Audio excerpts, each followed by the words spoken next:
Take a network break. I'm Drew Conry Murray. I'm John Burke. John is away today, but John Burke, CTO of Numerities, is stepping in as a guest host. You can hear Jonna and John in the Heavy Strategy podcast on the Packet Pushers Network. Welcome to the show. Help yourself to a virtual donut. We're going to dive right in. John, what's on the menu today?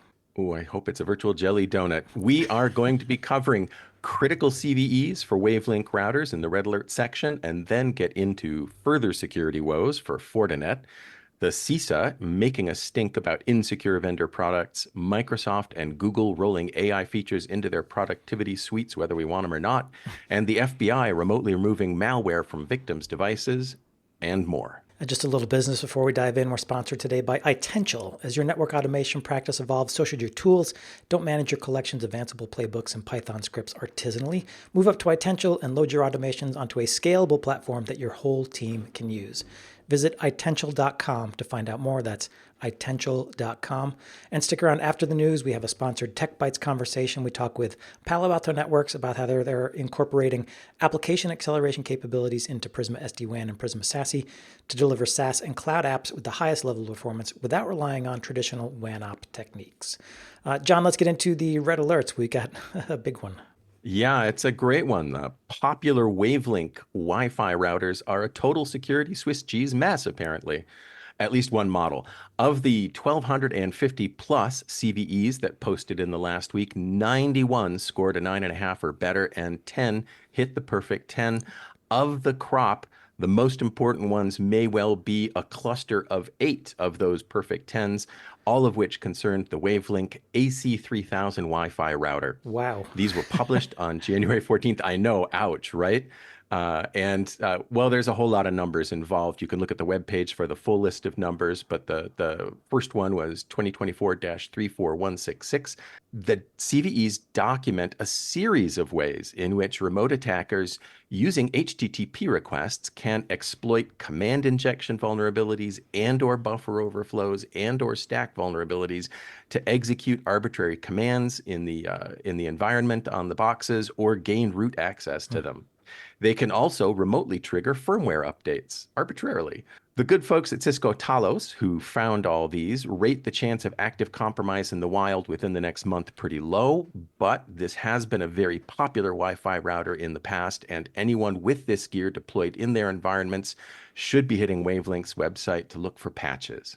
Yeah, you said there's 8 of them? 8 out of the 10 perfect 10s, yep. Okay, that's a list. Yeah, we'll have the links to all those in the show notes. And if you do have a wavelength somewhere, this is definitely a top priority. And I want to call that one out because IT folks should be flagging this to their teams, to their whole staffs at the companies they work at, because folks often have these in their home environments. Ooh. And if they're remote working, having a fully compromised home environment is a very bad thing indeed. Right, that's a sticky problem. Good point. And we're sticking with security, John. We're going to be talking about Fortinet. Oh, poor Fortinet. It's had a bad week. Attackers are currently exploiting a critical Fortinet zero-day vulnerability, which allows a remote attacker to gain root access on affected firewalls, SSL VPN appliances, and other devices. In a January 14 security advisory, Fortinet disclosed CVE 2024-55591, an authentication bypass vulnerability that affects several versions of FortiOS and FortiProxy products. It has a CVSS score of 9.3. Fortinet confirmed receiving multiple reports of exploitation in the wild and urges customers to follow its recommended upgrade path or to apply a workaround, which is described in that bulletin. Yeah, I checked out the bulletin, and I'll note that only a small number of FortiOS versions are vulnerable. If you're on 7.2, 7.4, 7.6, Fortinet says you aren't affected by the CVE. It seems to be variants in the 7.0 product. So if you are there, this is definitely another one to pay attention to. And I'm wondering what the even odd thing has to do with this too. And other news from Fortinet, they're also dealing with another security issue. Hackers have apparently released sensitive information about 15,000 FortiGate devices. This is coming from a story in Bleeping Computer. And that information includes config files, VPN passwords, some of which are reportedly in plain text, and firewall rules. A security researcher suspects that this info dump is connected to a zero-day vulnerability from way back in 2022. So given that the zero-day is now 2 years old, Presumably it's been patched in your environment. It's possible these devices have already been upgraded. So if you are looking at this list and see one of yours in there, this is definitely something to check. That said, the information being dumped is still sensitive enough that, again, this is something you might want to check. Yeah, if you've got a device in that big info dump, just ask yourself what else in the environment folks might have had access to when they had access through the firewall. Right. And how long has it been since you changed the password on those devices, for instance? Oh, yeah. Well, following on the bad security news, the CISA over here in the United States has called out the entire IT ecosystem for its responsibility for Salt Typhoon, and an executive order has been issued that is hoping to push back on the poor security record of the IT market. CISA Director Jen Easterly, in a blog post on January 15th, noted that, quote, while the PRC, that's the People's Republic of China, is a sophisticated, well-resourced, and formidable cyber adversary, the methods they're using to exploit our critical infrastructure are not. Ouch. They don't have to be. That is damning. I know, right? Why don't they have to be? Because in many cases, we're still in the quote, we've made it easy for them. Indeed, the PRC is largely taking advantage of known product defects. The truth is that the technology base upon which our critical infrastructure depends is inherently insecure because of decades of misaligned incentives that prioritized features and speed to market over security. And let's just recall that Salt Typhoon mostly was executed through compromises of Cisco and Fortinet gear. Right. It wasn't all of the Huawei and ZTE gear that we've spent billions trying to remove from the environments because they could make a backdoor. These state actors didn't need a backdoor, apparently. Do you feel like Jen Easterly is over-exaggerating here, John? Oh, gosh, no. No, I think if anything, she's withholding all the accumulated bile and profanity of a decade of frustration. And it's great to have that statement in hand as context for the latest executive order on cybersecurity, which was released on January 16th, and details ways in which the federal government will, assuming the new administration also cares about cybersecurity, use its purchasing power to help realign those misaligned market incentives that Jen Easterly called out in that blog post. It lays out ways that companies that want to sell things to the government, which spends more than $100 billion on IT stuff, needs to improve and demonstrate improvements in, for example, secure software development and supply chain security. It also calls for increased sanctions against nation state and individual bad actors in cybersecurity, calls for more aggressive development and adoption of quantum resistant encryption, requires hardening measures for federal communications, and pushes for strengthened digital identities and federal cybersecurity measures overall. Yeah, to put some specifics behind this, Jen Easterly is urging technology manufacturers to follow CISA's Secure by Design guidance, and there's a link in the show notes to it. There's a sort of overview PDF that you can check out, and frankly, it's like pretty straightforward recommendations like remove default passwords, employ a secure development lifecycle, provide secure default libraries for developers, other really sensible recommendations. I think the issue here is like, we know it needs to be done. How do we incentivize tech companies to actually do it? Do we need some kind of, trying to regulate this always raises in some ways as many issues as it tries to solve, because then you're like, okay, well, we need some way to verify the manufacturers are following these guidelines and so on. I don't know if you have any thoughts on this, John. That it's going to be a great big mess, that it will mostly be backpedaled to self-monitoring by the companies and industries involved, that the standards-making bodies like NIST that will undoubtedly be enlisted in putting forward standards to be followed will be pressured, I don't know if they'll succumb to the pressure, to soften those as much as possible and let them still remain at all credible. And that generally, unless some real teeth, and especially big financial teeth, are attached to failure to comply, it probably won't have as big an effect as it ought to have. And it ought to have a really big effect.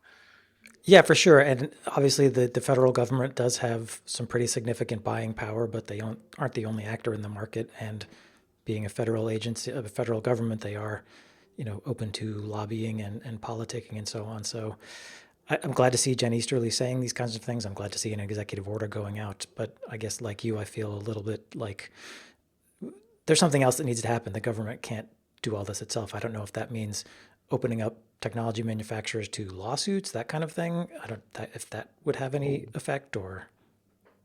I don't know, but I know that the possibility of jail time really opened the eyes of CISOs when that became a reality. And uh, I think, though, that one of the reasons for the misalignment of objectives in product development, security versus speed to market with new features, primarily, I think ultimately that a lot of that pressure comes at the board level. Mhm. And so if there are no penalties at the board level, um, we're not going to quite be putting our thumb on the real problem. Okay, so we need to find ways to incentivize technology manufacturers' boards, carrots and sticks, presumably. Yeah, All you yeah. clever people out there, start thinking about ways to do this. But we'll move on. Microsoft and Google are both incorporating AI tools into their commercial productivity platforms. On the Microsoft side, the companies announced Microsoft 365 Copilot Chat. It's adding AI agents that'll be charged based on consumption to free AI chat features that are based on GPT 4.0. With the free chat, you can do things like upload a file and ask the chat to summarize it, or have the chat help you write a document or generate images. The agents can be used to do things like fetch some customer records for a salesperson before a sales call, or get step-by-step product instructions if you're working with a customer. Again, these agents are coming with consumption-based charges. There's also a second bundled offering, which Microsoft is offering, called Microsoft 365 Copilot. It includes more features, but it's an additional $30 per user per month. And on the Google side, Google is including Google AI in its Workspace Business and Workspace Enterprise plans. Google's Gemini AI will be incorporated into Mail, Documents, Meetings, and other Google productivity apps. You can use the AI to help you write emails, summarize documents, take notes during meetings, generate slides, and so on. These features used to require an add-on, but they are now being bundled in automatically with an accompanying price increase. The Verge says it averages out to about $2 per user per month. Yeah, and I'll say here at Packet Pushers, inside the business, we are using Google Workspace, and every time I open up my Gmail or my Docs, I am getting a little prompt from Gemini saying, "Hi, do you want some help?" And I immediately turn it off because I don't. Um, so I'm guessing here, John, that Microsoft and Google have been we're offering these AI services as kind of a standalone add-on, and a customer really thought they needed them, they would pay extra for them. I'm assuming enough customers weren't doing that, opting for the add-ons to pay insufficient numbers to justify all of the incredible expense that Microsoft and Google have spent developing these tools. Absolutely, that seems very likely to us as well. We are also Google users, as I interjected there. I can't speak for everyone, but I know the reason I wasn't paying for the added functionality, we at Nemertes comprehensively, is that the results were still not good enough to make it worthwhile. Mm. The prose, if it's writing for you, is not great. The summaries, if it's summarizing for you, are often incomplete or inaccurate or self-contradictory. And it's more trouble than it's worth still in most contexts. So yeah, we think this is just a way to try and offset the costs. Yeah, and as someone who fancies himself a writer, I just object to having a machine do it for me. I'm probably the John Henry of the digital age, but that's how I feel. I'm sort of wondering, by now, Google, Microsoft, and I'm sure others will follow, are just chucking them in. They're betting that customers are going to start to use them more. And if they get better, maybe rely on them more. Is that the strategy here? I'm sure it is. And, I hate to be the first one to invoke the name of Clippy, but it's Clippy GPT. But there's a chance this time that it will become useful enough that it won't be relegated to the ash bin of history. Yeah, I think the other thing here is that as people use these tools more, it also generates more data for model training and AI development. And we are still in the early days of AI. It's entirely possible that these tools will become better, and I may be eating my words someday. And there are probably a fair number of people out there for whom the writing assistance is sufficient and very useful. Yeah. All right, a quick break to tell you about our sponsor, iTential. A typical network automation journey starts with some Python, some Ansible, and you get a few quick wins. But what if other people on your team want to use what you built? Are you ready to hand it over to them? Are they ready? You've run into the platform problem, and you need to platform the whole team so they can run automations without them having to know anything about maintaining a Python environment or even how to run an Ansible playbook. iTential provides this platform, so you can move your automation from your laptop into a repository and let iTential execute them in a scalable, secure way. iTential puts you on the road to self-service network automation, allowing anyone to run your automation, all while integrating with all the other systems your organization uses. To find out more about iTential's products and how they can help you build an automation platform, visit iTential.com. You can test drive iTential free for 30 days. That's iTential.com. Back to the news. The FBI has turned a malware command and control system into a malware removal tool. The Register is reporting that the FBI, with the authorization of U.S. warrants, remotely removed PlugX malware from over 4,000 infected devices in the United States by issuing a self-destruct order from a C2 system that had been previously seized by French authorities. The FBI says it will notify the owners of these now clean computers of its actions. And if you weren't aware that the FBI could remotely access your computers to remove malware and delete software, this has been happening since 2021. It is a fairly novel application of a search and seizure warrant that judges can now issue to law enforcement officers to handle cases like this. John, curious if you see this as a positive development in our ongoing cybersecurity battle, or maybe does it raise a red flag for you in terms of privacy and so on? I am on the fence on this one, I have to admit, because on the one hand, I really do love the idea of the malware being gone, just like I would, love a small arms cache to be removed from my garage if somebody had slipped it in there without my knowledge. On the other hand, it would be awesome to know about it as it was happening rather than sometime after the fact, after the wheels of bureaucracy have ground through to telling me. Yes, I think there are some significant privacy concerns that warrant process and search and seizure, if they're seizing the software, search and seizure provision probably don't fully address. So I don't know how I feel about it, except to say that I'm glad those 4,000 computers don't have that stuff running on them anymore. Right. I'm troubled by how it got that way. Right. I've got a link in the show notes to a blog that came out in 2021, which is the first time, at least that we know of, that the FBI actually did this using warrants, and it does get into the benefits and the potential drawbacks on the privacy side. So check out that link if you want to explore this more and think about it.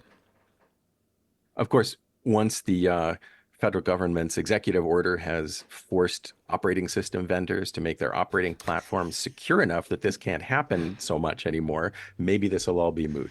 Right. Meanwhile, I'm getting all worked up for nothing, reality, aren't I? Back in reality, HPE has landed a massive server deal with X. Bloomberg is reporting that X and Hewlett-Packard Enterprise have signed a contract for more than $1 billion to put HPE's AI servers in X's data centers. The deal is a huge shot in the arm for HPE as the Juniper acquisition continues to hang in limbo. And it is the second time in the last year that one of Elon Musk's companies has swung its server buys towards a US-based manufacturer, the other time being the shift of xAI from Supermicro to Dell platforms.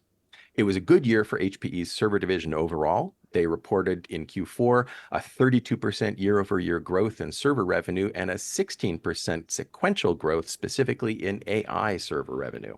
Yeah, all the reporting we've been doing last year and early this year in terms of the big tech companies' financial results, AI has been lifting all boats. So that's another reason probably why they're infusing it into more of their products, whether you want it or not. Gotta monetize the sunk investments there. Well, there's such a huge infrastructure rollout that has to happen to get these AI systems up and running. So that is benefiting, like even switch manufacturers are seeing some of the numbers go up as folks build out this infrastructure. So my question is, it's $1 billion, but is HPE actually going to get this full amount? Elon Musk has a track record of not paying. He's been sued by landlords, consultants, software vendors, and others over unpaid bills. So we'll see if the full amount actually comes through. It will be an interesting thing to see how much gets delivered versus how much gets paid for. Yep. Yeah. Moving on, the FTC has banned U.S. automaker General Motors, or GM, from sharing or selling customer data for 5 years. The FTC says GM collected and sold precise geolocation data of customers using GM's OnStar Smart Driver feature. This data was sold to credit reporting agencies, which in turn sold it to insurance companies. The FTC also says GM failed to disclose the types of information being collected and shared and failed to get affirmative customer consent. For its part, GM says it has discontinued the Smart Driver program and it will obtain affirmative permission when it does collect certain types of vehicle data. I'm pleased to see the FTC take this kind of action. Customers don't want to be tracked. They don't want their data collected and monetized. Unfortunately, there is money to be made doing it. I think this is going to be a constant fight. I don't know what kind of regulatory environment regarding customer privacy we're headed into with the new administration. Any thoughts there, John? That we're probably headed into a more lax one and a more permissive one. And so, yes, I'm happy to see the FTC taking this kind of action now. I don't expect to see actions like this taking place in the next administration. Yeah, it's just it seems like a non-starter with the new folks. Yeah. Let me see though. On the other hand, space networking is going to be big, and we're starting our space networking coverage this week with T-Mobile, which is kicking off Starlink mobile betas for Samsung users only. On January 14th, T-Mobile began notifying eligible customers who are in possession of a subset of the latest Samsung phones, basically, that they could begin using Starlink's satellite cellular service.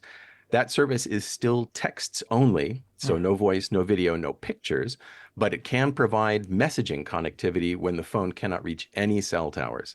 T-Mobile warns users that messages may take longer than usual to be sent or received. Okay, that's cool. So we've been talking about satellite broadband, and obviously Starlink has been making work. Cellular via satellite has been promised. It's now sort of starting to be rolled out. So this is a good test to see how it functions in the real world. This is interesting because we don't have cell coverage everywhere. So this seems like a great use case for satellites in space and smartphones. I assume it's going to get rolled out to other carriers at some point. And that it will become, full access and not just text. I did catch briefly another news item saying that they were extending this service also to people in the wildfire affected areas in the Los Angeles basin, and that some hundreds of thousands of messages were being transmitted using it in that situation. So clearly it has some important use cases, and it will be very interesting to see how it plays out over the next 6 months or so. Yeah, that's a great point. I didn't even think about sort of the disaster recovery, disaster response use cases. That's huge. Sticking with space networking, last week we had talked about Blue Origin's final preparations for the first flight of its New Glenn rocket. That rocket successfully launched on Thursday, January 16th, and successfully put its payload into orbit. The only snafu was the booster, which was supposed to be captured on its return to Earth, was lost. For background, Blue Origin, which is owned by Amazon billionaire Jeff Bezos, aims to compete with SpaceX in the private space industry by carrying payloads for third parties. Blue Origin is also key to Project Kuiper, also a Bezos company which aims to provide satellite-based broadband and compete with the likes of Starlinks and other private satellite broadband services. And another quick note on space networking, a SpaceX Starship vehicle exploded during a test flight, also launched on Thursday the 16th. So we're seeing more traffic. And I guess some planes and so on had to be delayed or diverted because of that explosion. So more space traffic also maybe means more disruption to commercial travel. John, for decades, space was kind of the purview of big government agencies. Now the billionaires are getting involved. Do you see this as a positive development? Do you have an opinion there? Overall, yes. I think it's a positive development that it's not just governments anymore. But I also think that it's going to exacerbate the problems that we've already seen with our use of space and especially the low Earth and mid Earth orbit spaces that are cluttered with junk from an orbital perspective. And the more folks can launch stuff up there with less involvement of the government, the more likely it is that the trash problem is going to get worse, and that we'll start to see satellites being knocked out of the sky by the junk from other satellites or the launches of other satellites. And so at some point, there's going to have to be efforts at the national and the international level to really grapple with the problem of space junk and figure out what can be done to keep the useful spaces clear and safe for the useful applications, especially as they start to talk about putting more people up in space. Right. Yes, a satellite going out is one thing, but a space station or a manned environment is another thing. Maybe this doesn't need to be that's necessarily the problem of a government. It sounds like there could be a business opportunity there for space trash removal. Oh, absolutely. And the question is who's going to pay for it. And if there's Right. not a requirement for private companies to clean up after themselves, they're not going to pay anyone else to do it. Right. And the government probably won't want to pay a third party to do it if they can do it themselves, or they won't want to pay a third party enough to actually get it done. Right. So it's going to be a complicated grapple, and it's going to have to involve not just U.S. entities, but global entities, because it's going to be a global problem and an increasingly urgent one as the years creep by. Yeah. Well, an interesting problem for maybe a venture-minded person to go and think about. That does wrap up the news portion. John, thanks for joining us. If people want to connect with you online or find more from you, where can they go? I am at Nemerdes.com, and I am on LinkedIn at John Burke. And yeah, you can find me in either place. And don't forget to check him out on the Heavy Strategy podcast with John and Johnson if you're looking for strategic thoughts on all things tech. Thank you for listening. Do stay tuned for our Tech Bytes conversation with Palo Alto Networks. We're going to dig into how they're providing application acceleration in SD-WAN and SASE. That's coming right up. Traditional SD-WAN ensures that business-critical apps get the best performing network path to deliver a good user experience and meet service levels. But as SaaS and cloud adoption increase, the best path across WAN may not be enough. We've had techniques like WAN optimization and legacy caching that may have worked for enterprise or private apps, but SaaS and cloud apps are designed differently. So what's the right approach? On today's Tech Bytes, we talk with sponsor Palo Alto Networks about how they're incorporating application acceleration into Prisma SD-WAN and Prisma SASE to deliver SaaS and cloud apps with the highest level of performance. Our guests are Subbu Varadarajan, Senior Director of Product Management, and Mitesh Patel, VP, SASE Go-to-Market. Subbu and Mitesh, welcome to the podcast. And so is there something about the way cloud and SaaS applications are developed that impacts performance? First of all, Drew and Ethan, it's great to be back on the show. I love the podcast that you guys do. It's pretty informative to the audience, and it's a pleasure to come back and discuss app acceleration. And to answer your question around how the SaaS apps are designed, if you think about it, SaaS apps, the primary reason customers go for SaaS app is they don't have to manage them. They don't have to worry about scaling. All they have to do is just use the service, and it's great for them. The problem is if there is a problem with the SaaS app, if there is a performance problem, they don't control these apps. In other words, these apps are happening in perimeter that's outside the level of influence for the enterprises. So the way we want to think about enterprises, our customers, is how do you empower them? How do you give them control in terms of visibility? How do you give them control in terms of application performance? That in spite of whatever occurs on the other side of the fence, they're able to deliver the best performance. From a networking perspective, like you mentioned, back in the days, we used to use WAN optimization. And how has that transformed to today's world? Well, 10, 15 years ago, when we employed WAN optimization, we were 100% solving for workloads that sat within our data center. And we were typically seeing applications like CIF, NFS, file sharing, so things like that, or chatty protocols. And we wanted to obviously push more on MPLS circuits. We were low bandwidth circuits. And fast forward to today, we live in a ubiquitous world where applications are anywhere, SaaS applications like Subbu mentioned, cloud workloads, as well as you still have the legacy apps still sitting in on-prem data centers. So from an SD-WAN world, we basically came to the market to solve for a business problem where customers were challenged with basically providing that level of resiliency and that multipathing capability across all those different workloads. And so from a networking perspective, how do I solve for the latency issue, and where is the latency issue? Do we even know where it is, right? Historically, we've always assumed it's on the carrier circuit. And today, more so than ever, as customers have moved off of MPLS onto internet circuits, the trust of any sort of SLAs given on internet circuits has gone out the window. And so today, that problem statement is even exasperated because the assumption is always the first hop, because the last mile or the first hop out of a branch is the section of the network that nobody has any control over, neither the carriers nor the customers or anyone else. And so we used to employ protocols like FEC and packet dupe to address that last mile issue. Now, the challenge with that, just like WAN optimization, is that it's a bookended architecture. So you really have to have the same technology on either end. Now, but what if from an SD-WAN perspective, I have the flexibility of going directly out to the internet. And yes, even going directly out to the internet, I also want to employ some sort of cloud security solution, and therefore I may go through some SSE solution to get to my application. But what happens with network resiliency and conditioning? I lose that functionality. And so this is where, working with Subbu and team from a product standpoint, we really went out to go and solve for that missing link, right? Because there's really 3 or 4 legs to this problem statement. There's the LAN network with wireless switching, something could go wrong there. The last mile, something could go wrong there, and it always has in the wider area network world.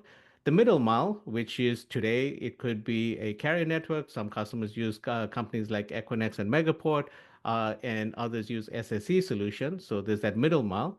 And then the first mile where the application sits, which is what Subbu was talking about just now, is where we literally have no control anymore, especially with SaaS and cloud workloads, where if that application is performing weak and/or is taking a long period of time, or the latency is induced at that side, how do you solve for it? Because FEC and packet is not going to solve for that. And so when you look at that entire end-to-end transaction, that's been the challenge that customers are faced with. We always assume it's a last mile issue, but it's not. And it is sometimes, but it's not always. And so, Well, I know Subbu. Mitesh, the way we solved this back in the Yeah. day, the way we Yeah. would have been, we would have taken some kind of a middle box on either end of the connection that would have Yes. had special protocol knowledge so that it could accelerate that traffic.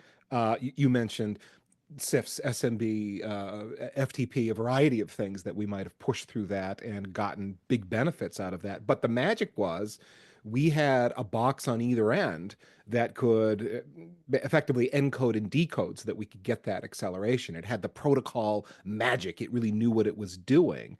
So it could do the dedupe and so on. But in the scenario you just described, we don't have a middle box on either end necessarily because it's a SaaS service and we don't own what's there in that first mile, for example. So are you talking about the same kind of application acceleration I'm thinking of from WAN architectures of old, but implemented in a different way? Or are we talking about something else really?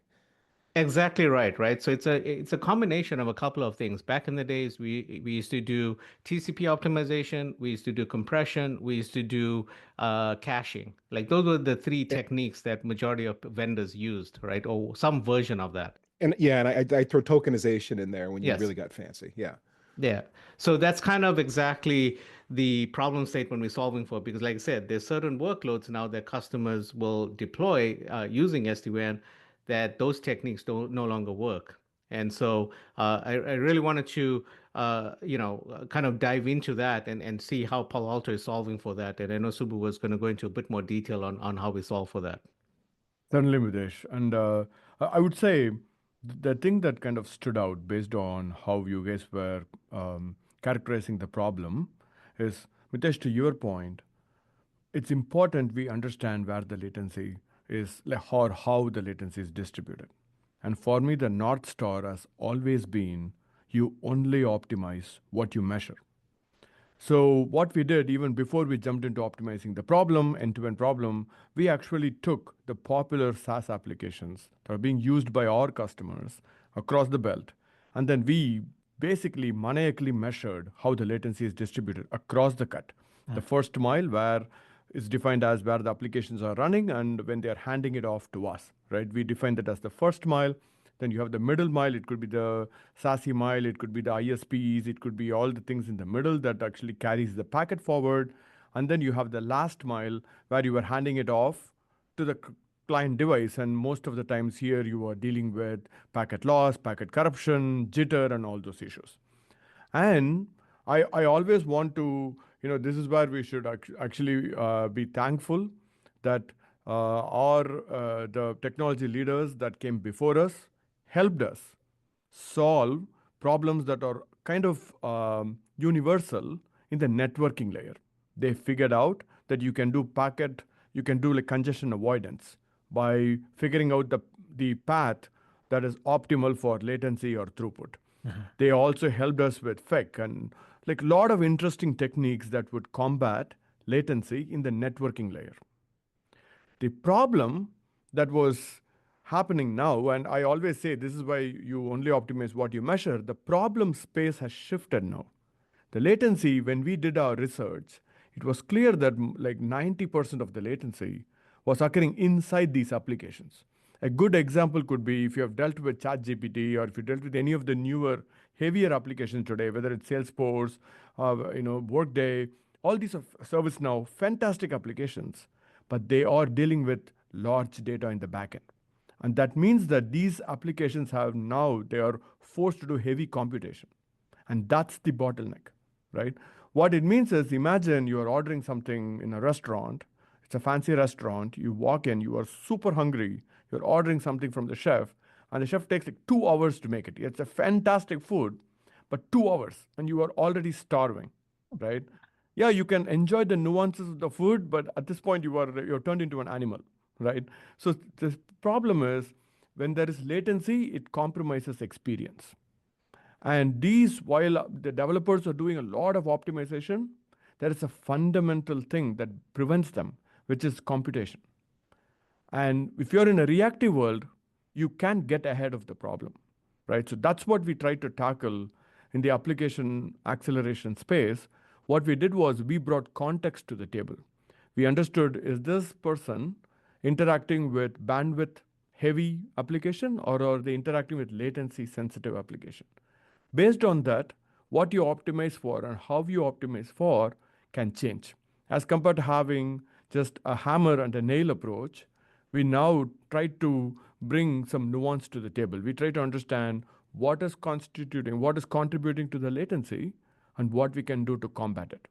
So can you drill into that a little bit more? Because if I'm a network engineer, I'm thinking, okay, I am not getting into the Salesforce infrastructure to try to optimize it for my traffic. What can I do with my SD-WAN connection then? That's a great question, Ru, because if you think about, and if you wear the hat of a network person today, okay, my heart goes to them.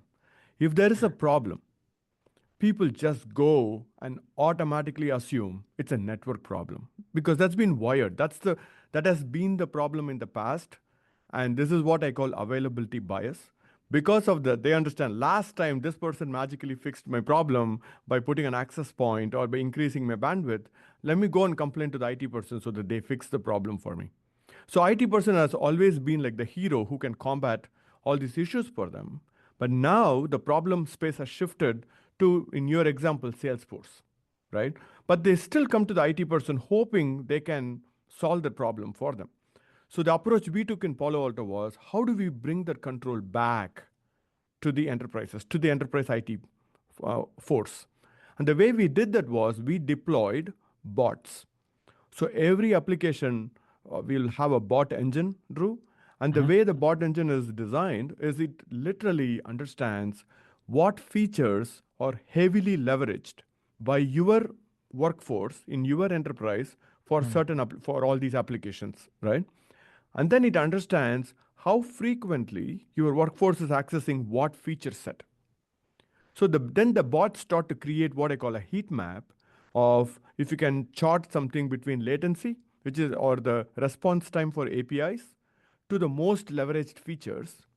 What you get is an intersection of what I call like the troublemakers, APIs that are very heavy. So what these bots do, so when say, Drew, you connect to our SD-WAN that has app acceleration, we spawn a bot. That bot is dedicated to you. Let's call that bot Drew bot. The bot doesn't track anything you do, just so you know. I'm just calling it a Drew bot, just for ease of Thank you for easing my mind about that. I appreciate that. and say when Ethan connects, we're going to spawn an Ethan bot. This bot has zero allegiance to Salesforce. It has zero allegiance to Palo Alto. It only cares about how do you make the experience for Drew better. That's the only thing Drew bot cares about. And think of it, the bot as your virtual avatar, right? That's working hard on your behalf. So when you're clicking on Salesforce, this bot would understand the heat map of Salesforce. It understands what features matter to you.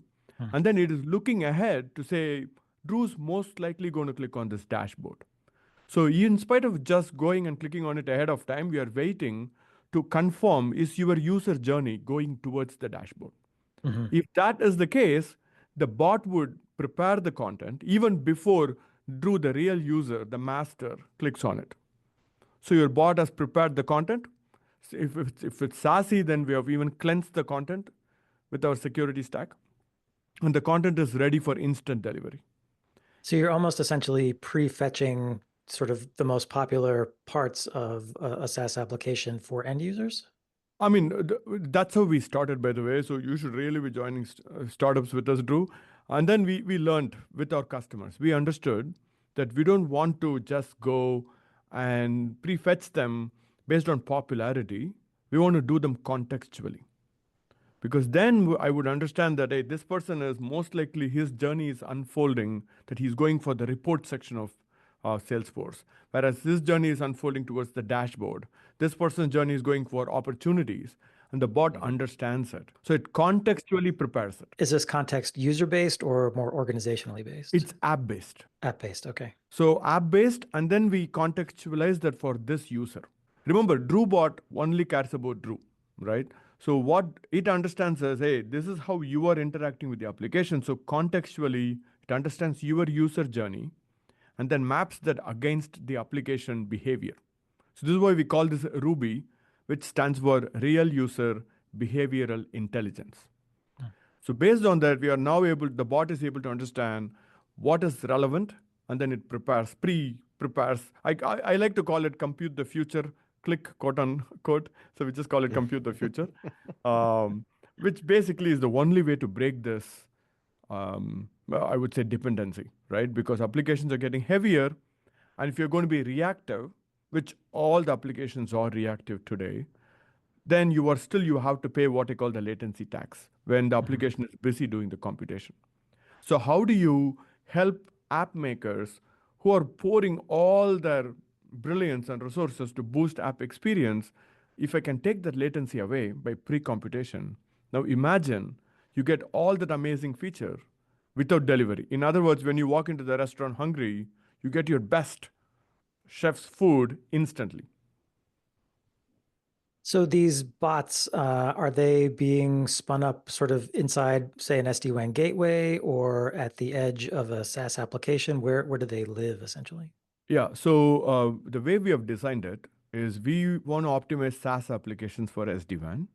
And we have put this as a cloud-delivered application, cloud-delivered service. So if you're using SD-WAN, the brilliance about this approach is you don't have to beef up your SD-WAN boxes.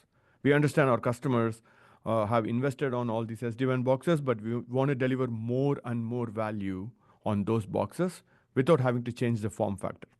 So we did all the bot in the cloud, so customers don't have to worry about their ION devices, but they can just wire to the cloud, and then we would do all the bot computation in the cloud, so customers don't have to change their infrastructure. So does this then require me to also be tied into your Prisma SASE, or can I get this just with SD-WAN standalone? You can get this as SD-WAN standalone. You can get this as SSC, Prisma Access standalone, or Prisma SASE. So I know, Subbu, this comes up a lot with customers with the standalone SD-WAN or even with SASE. We talked about the direct-to-app path. But some of our customers also ask us about branch to branch. So sometimes the app is not sitting in a data center, it's just sitting locally hosted at some branch location. So just want to confirm that this app accelerator actually works on all paths regardless of where it's destined.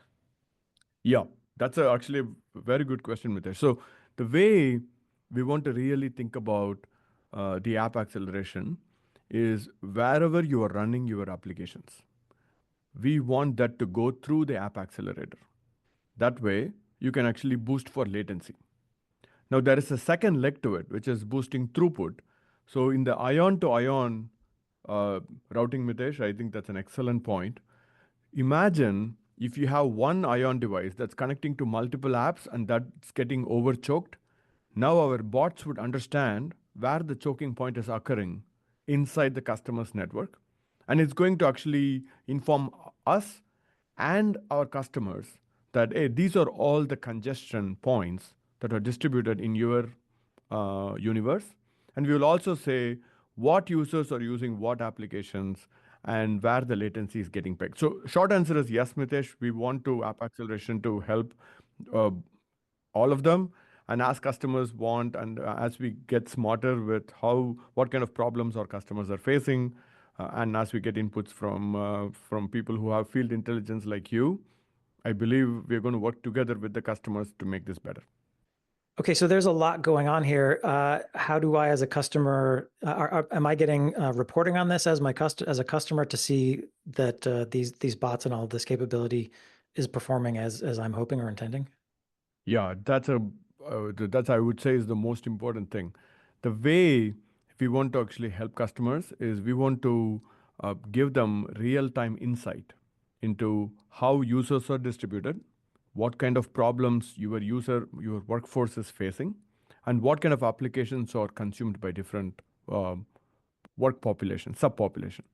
So then with app acceleration, you can now internalize it and you can say the workforce that's connecting to this ION device is exhibiting a lot of packet loss or packet corruption. Even though our app acceleration is compensating for it, you can now be more strategic and specific about how you want to take out those problems. So over time, your network is optimized for the kind of applications your users are using. Fantastic.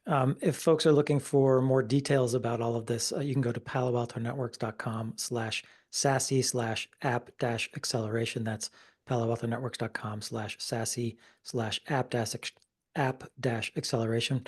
We'll also have other links in the show notes to more resources, including ebooks, if you want to get into even more detail. Thank you, Subbu and Mitesh, for joining us, and thanks to Palo Alto Networks for sponsoring Packet Pushers. Sponsorships ensure that we can continue to bring you deep technical podcasts, videos, and blogs for your learning and professional development entirely for free. Speaking of that content, you can find this and many more fine free technical podcasts in our community blog. It's all at packetpushers.net. You can hear us on Spotify, and if you would leave us a rating on Apple Podcasts.